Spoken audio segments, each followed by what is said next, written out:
Perempuan di kereta bawah tanah melepaskan sepatunya. Kulit putih yang menjulang. Laki-laki di sekitarnya tidak tahan lagi menarik nafas. Perempuan menyadari tatapan para laki-laki.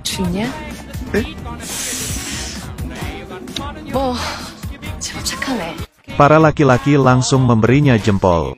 Setelah itu kelakuan perempuan itu semakin besar. Melipatkan kakinya yang kurus. Posturnya sangat menawan. Di saat bola mata laki-laki itu seperti sudah mau keluar. Kakinya mengeluarkan amarahnya. Keluar dari kereta, perempuan itu berjalan dengan santai. Ternyata dia sebenarnya bukan perempuan. Di dalam tubuhnya sebenarnya adalah seorang gangster. Si gangster mati karena kecelakaan. Saat tiba di surga, dia tidak ingin mati dengan begitu saja.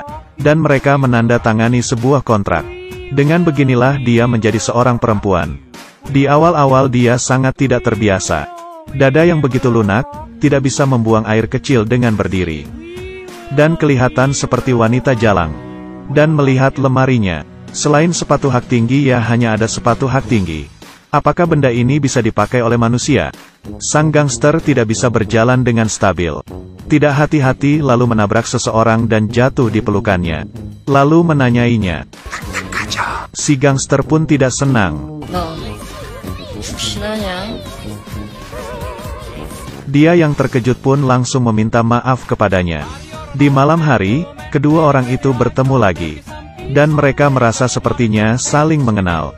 Setelah memastikan ternyata memang orang yang benar. Dia pun langsung memeluk si gangster. Kedua orang semakin dekat. Si gangster itu tidak bisa menghindar.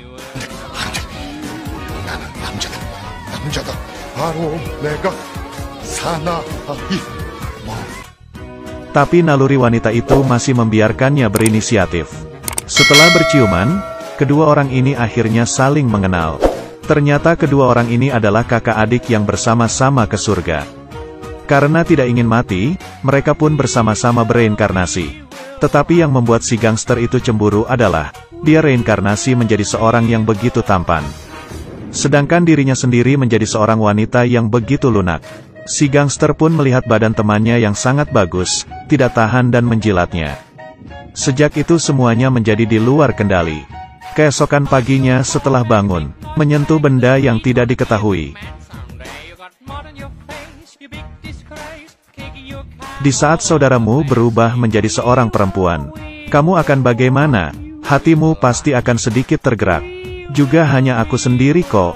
Dia terus menarik tali pinggangnya, hidup mati ingin tetap melihatnya. Hae-Jon yang malu tidak mau memperlihatkannya. Sebulan yang lalu dia masih saja seorang pria yang frustasi. Tidak disangka sekarang dia menjadi seorang yang begitu tampan. Badannya yang kokoh. Yang lebih hebatnya itu adalah identitasnya. Memiliki villa yang sangat besar.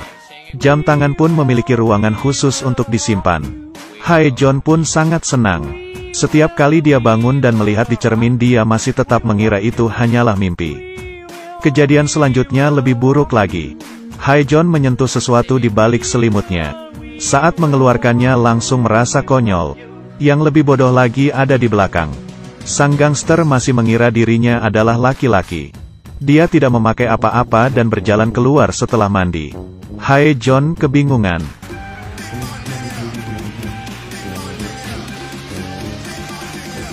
Demi kepentingan nyawanya, Hae-Jon memutuskan untuk membelikan kakaknya pakaian.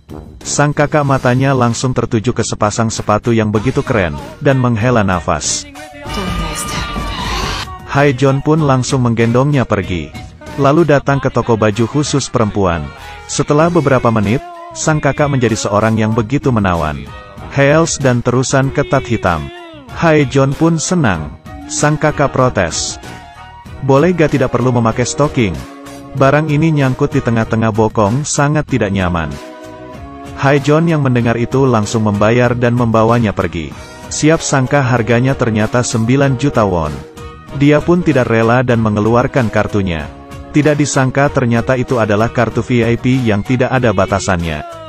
Dia hampir saja lupa kalau dia itu orang kaya generasi kedua. Setelah bayar, dia melihat sang kakak yang jalannya terpincang-pincang. Hae-Jon pun mengajarnya cara berjalan. 엉덩이 좀 빼고 이렇게, 응? 이렇게. 이게 가장 아름다운 자세. 이렇게? Ujung-ujungnya masih tetap saja gagal. Tiba-tiba sang kakak teringat dengan sebuah kamera. Dia memohon Haejeon untuk membelinya.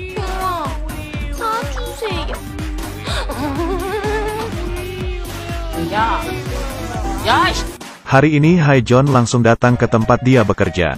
Berpikir untuk balas dendam, tetapi malah bertemu dengan putri yang diintimidasi. Gangster ini reinkarnasi menjadi seorang perempuan. Tetapi masih tetap ada harga diri yang tidak bisa dilepas. Hari ini dia pergi untuk menaklukkan para adik-adik. Tetapi karena parasnya yang begitu cantik dan manis, sehingga para adik itu mengira dia adalah wanita jalang. Sang kakak pun marah. Tidak menunjukkan wujud asli tidak berarti aku mudah diintimidasi. Hanya dengan beberapa gerakan, semuanya pun terjatuh. Tetapi hal yang sebenarnya terjadi adalah sang kakak digendong oleh si adik keluar. Berubah menjadi wanita, tenaganya pun juga menjadi lemah. Sang kakak sangat tidak berdaya. Dan di waktu yang bersamaan Haejeon datang ke perusahaan untuk membalas dendam bosnya. Di kehidupan sebelumnya, dia selalu kerja hingga lembur di kantor.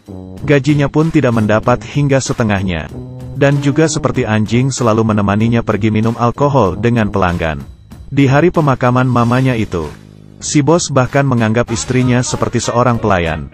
Di saat itu dia sudah menahannya. Sekarang dia sudah mempunyai identitas ini dan dia sudah tidak takut lagi. Dia menghalang jalan si bos itu. Akhirnya puas setelah memaksa kepala bos memberinya hormat.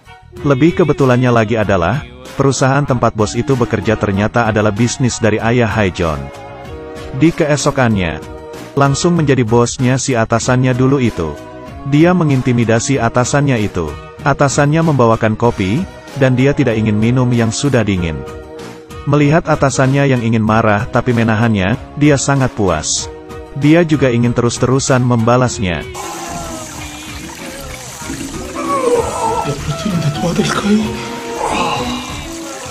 Makanya jadi orang jangan terlalu geram. Sering berjalan di tepi sungai, tidak mungkin sepatu tidak basah.